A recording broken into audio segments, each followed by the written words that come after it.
Karena memang pentingnya ilmu, maka Rasulullah SAW mewajibkan ta'alam fa innal ilma zainul li ahli. Belajarlah tentang ilmu, karena sesungguhnya ilmu itu memberikan cahaya atau memberikan hiasan terhadap ahlinya, itu ahli ilmu. Maka tidak heran kalau para ulama-ulama, para masyayikh itu wajahnya selalu semeringah, selalu kelihatan bercahaya.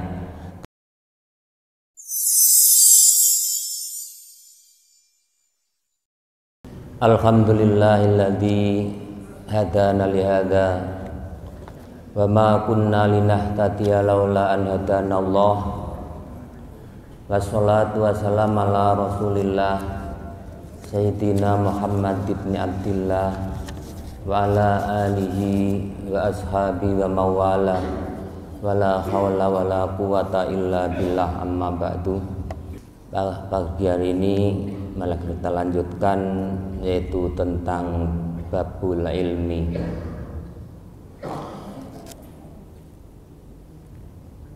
Diriwayatkan an Abi Hurairah radhiyallahu an Alaqamah an Ibnillah ibni Mas'ud radhiyallahu ta'ala anhum. Diriwayatkan dari Ibrahim dari Alaqamah dari Abdullah bin Mas'ud radhiyallahu anhum. Qala, beliau mengatakan, qala Rasulullah sallallahu alaihi wasallam, Rasulullah sallallahu alaihi wasallam pernah bersabda, man ta'allama baban minal ilmi yang tafa'u bihi fi akhiratihi wa dunyahu. Barang siapa yang belajar satu bab tentang ilmu, maka akan memberikan manfaat bagi mereka, baik itu di akhiratnya maupun di dunianya. Jadi belajar satu bab tentang ilmu itu akan memberikan manfaat kepada mereka, baik itu di dunia maupun di akhirat.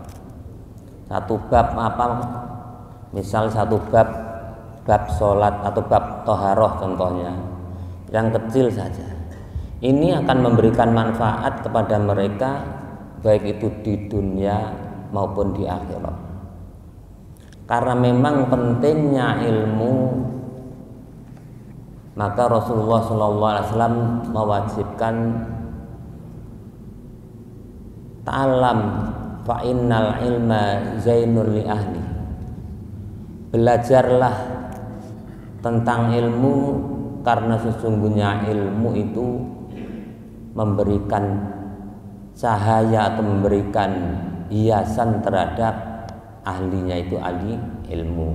Maka tidak heran kalau para ulama-ulama, para masyayikh itu wajahnya selalu semeringah, selalu kelihatan bercahaya, karena dihiasi oleh ilmu yang ia miliki. Dan ini akan memberikan manfaat baik itu di dunia maupun di akhirat. A'tahullahu khairal lahu min umurid dunya sab'atu alafin sanat. Dan ini Allah akan memberikan kepada mereka suatu kebaikan seumur dunia, yaitu selama 7.000 tahun. Coba bayangkan, kita belajar satu bab tentang ilmu, ini akan diberikan oleh Allah satu kebaikan selama 7.000 tahun. Yang 7.000 tahun itu siamu naharoha wa qiyamu layaliha. Yang 7 tahun itu kita gunakan, siangnya kita berpuasa dan malamnya kita qiyamul lail, sholat tahajud, sholat malam dan sebagainya. Ya, ini jadi selama 7 tahun itu kita puasa di siang harinya, kemudian malamnya kita qiyamul lail. Ini sebanding dengan orang yang mencari ilmu, belajar ilmu satu bab. Itu tadi saya contohkan satu bab tentang taharah misalnya. Karena memang bab taharah ini juga penting. Itu menyangkut keabsahan sholat kita misalnya, ya tentang taharah. Makanya sampai diwajibkan harus kita belajar bagaimana cara mensucikan najis. Najis itu kan ada tiga golongan. Ada najis mukhafafah, ada najis mutawasitoh, ada najis mughaladhah. Ya. Kalau najis mukhafafah ini bisa kita bersihkan dengan cara menyiram air, walaupun tanpa digosok, tanpa disabun, disiram saja. Tapi ada batasnya juga. Najis mukhafafah ini dalam kitab fikih dijelaskan, yaitu najisnya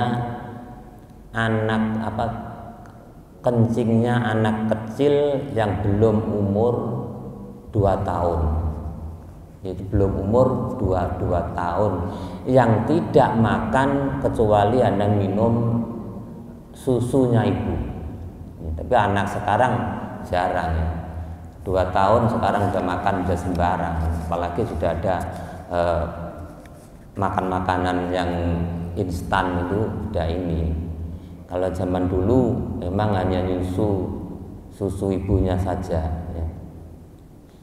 Ini bisa najisnya ini hanya kita siram saja ya, dengan air yang mengalir saja ya. Lain dengan najis mutawasit, najis yang tengah-tengah ini harus kita bersihkan, kita gosok-gosok dengan air yang mengalir ya. Jangan ada najis di karpet misalnya, ada kencing kucing, kemudian kita bawakan air 1 ember, kita lap-lap.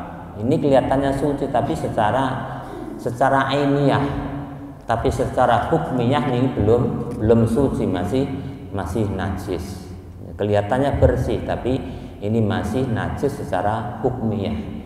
Ya, kalau secara ainiyah, secara kelihatannya kita lihat sudah bersih, sudah tidak ada kotorannya, tapi secara hukum masih bersih. Kemudian yang ketiga yaitu najis mughaladhah. Najisnya yaitu RW dan B2 ya. Ini cara membersihkannya tidak cukup dengan kita siram dengan air, tapi harus kita siram selama 7 kali.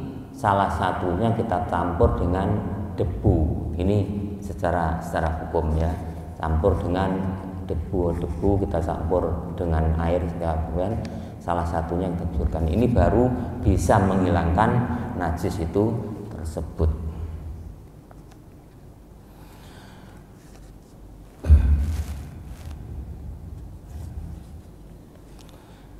Karena pentingnya ilmu, maka Rasulullah SAW pernah mengatakan an-nasu sinfani, manusia itu hanya dua golongan, alimun au muta'alimun.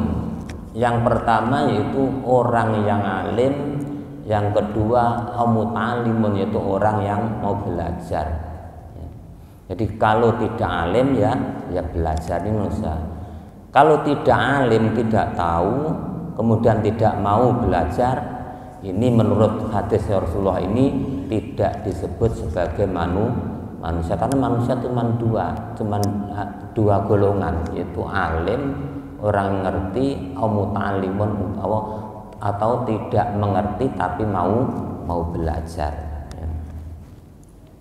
Maka Allah SWT di dalam Al-Quran mengatakan berfirman, yarfa'ul ladzina amanu minkum walladzina utul ilma darajat. Allah akan mengangkat derajat orang-orang yang beriman dan orang-orang diberi ilmu pengetahuan. Nah, maka ini pentingnya ilmu, maka Allah Subhanahu wa taala akan mengangkat derajat mereka ya, bagi orang-orang yang beriman dan orang-orang yang mempunyai, yang diberi ilmu pengetahuan. Maka tidak sama orang-orang yang alim dengan orang-orang yang tidak alim, tidak sama. Maka di dalam Al-Quran ini Allah menyebutkan qul hal yastawil ladzina ya'lamuna wal ladzina la ya'lamun. Katakanlah Muhammad, apakah sama orang-orang yang berilmu dan orang-orang yang tidak tentu saja tidak sama. Bahkan ada yang hadis yang menyebutkan naumul alimi afdalu min ibadatil jahilin. Tidurnya orang-orang yang alim itu lebih baik daripada ibadahnya orang-orang yang jahil ya. Sampai dilipatkan menjadi 1000 kali ya ibadahnya orang yang alim dengan orang jahil. Maka diriwayatkan bahwa annan nabiyya sallallahu alaihi wasallam, pernah diceritakan dari Rasulullah Muhammad sallallahu alaihi wasallam, jaa ila babil masjidi. Ketika itu Rasulullah datang di suatu masjid. Fara'a sayatina inda babihi. Rasulullah melihat ada setan yang berdiri di depan pintu masjid.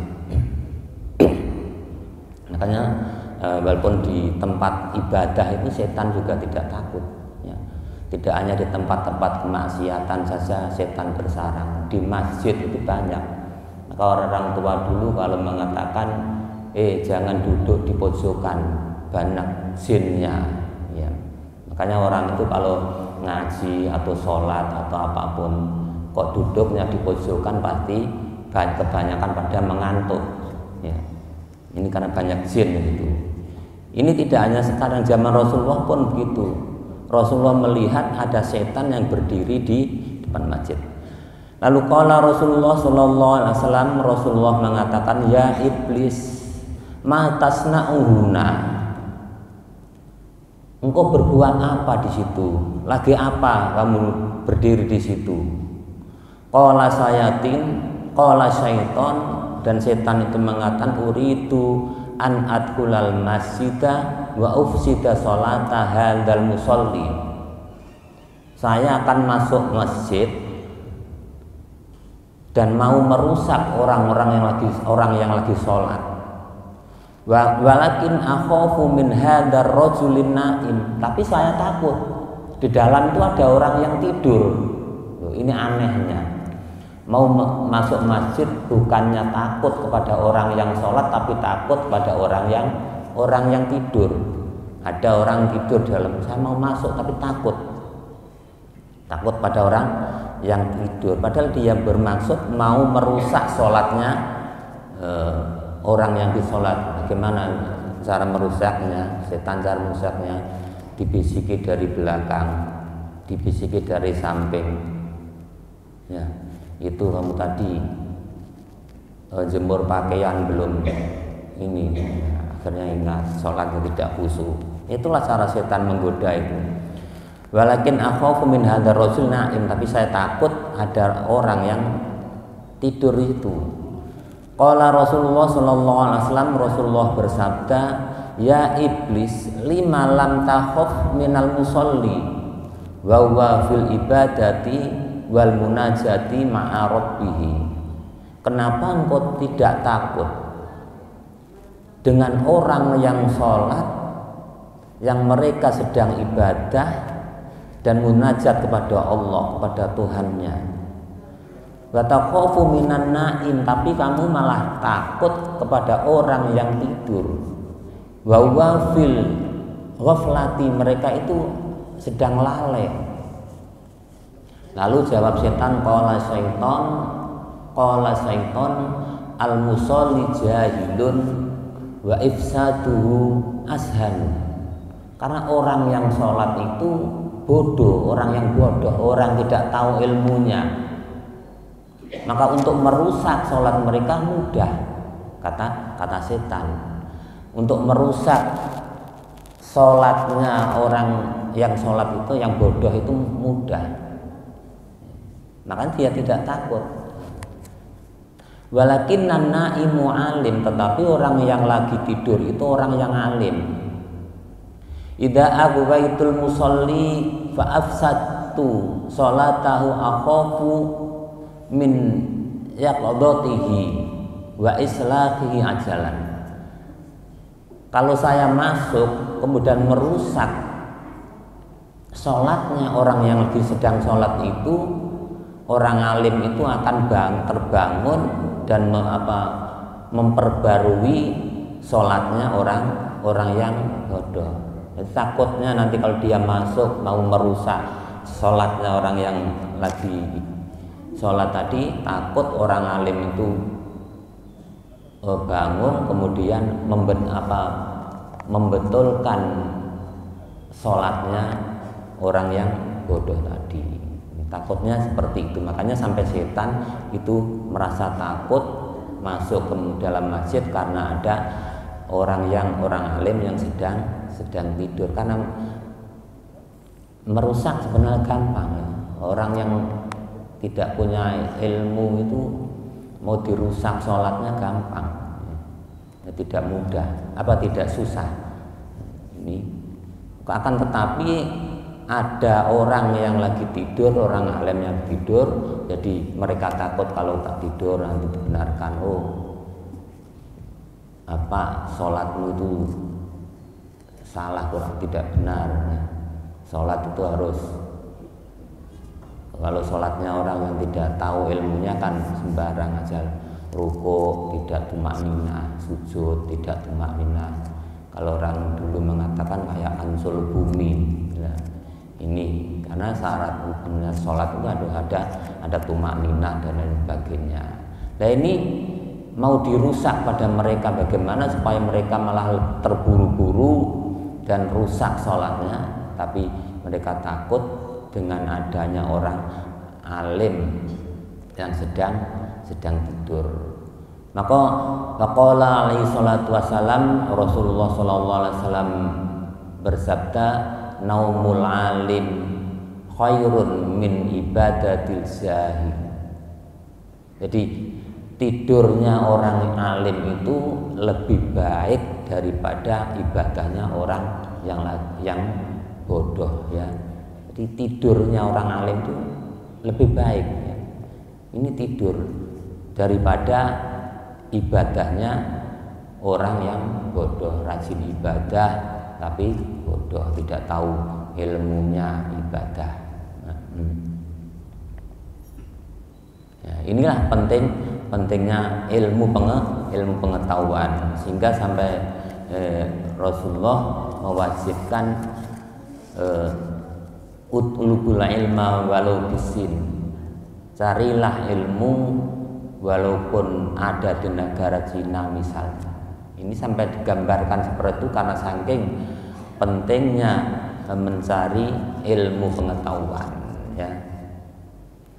Karena dikatakan wa kullu man bi ghairi ilmi ya'malu a'maluhum mardudatul la tuqbalu.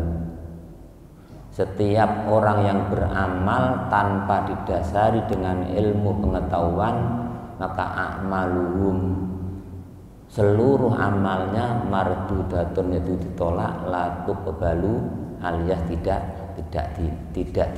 diterima. Ini maka karena pentingnya ini ilmu. Oleh karena itu dan belajar ilmu itu tidak harus di bangku sekolah atau bangku perkuliahan, dengan cara datangi pengajian atau diskusi tanya kepada orang yang ngerti, ini juga termasuk daripada yaitu tolabul ilmi, mencari ilmu. Masuk orang setua kita harus duduk di bangku sekolah atau di perkuliahan, tidak harus ya. Kalau bisa ya nggak apa-apa, sampai tua kuliah nggak masalah. Tapi kalau tidak bisa ya cukup dengan mengkaji, dengan membaca atau bertanya atau datangi tempat-tempat pengajian.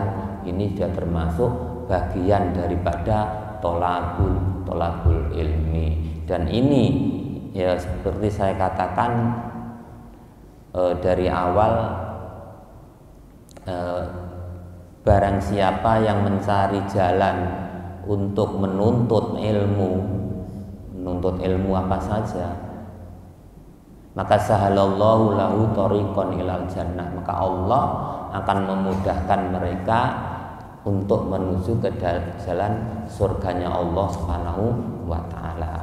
Niat kita hanya ingin mendapat ridhonya Allah Subhanahu wa taala. Menuntut ilmu bukan hanya kita gunakan untuk gaya-gayaan atau untuk mendiskusi orang, tidak, tapi niatnya kita untuk menghilangkan kebodohan dan untuk mencari ridhonya Allah Subhanahu wa taala. Oleh karena itu mudah-mudahan walaupun hanya sekilas sebentar, mudah-mudahan menjadi bertambah pengetahuan kita, ilmu kita ya, dan mendapatkan pahala, dicatat sebagai pahala oleh Allah Subhanahu wa taala.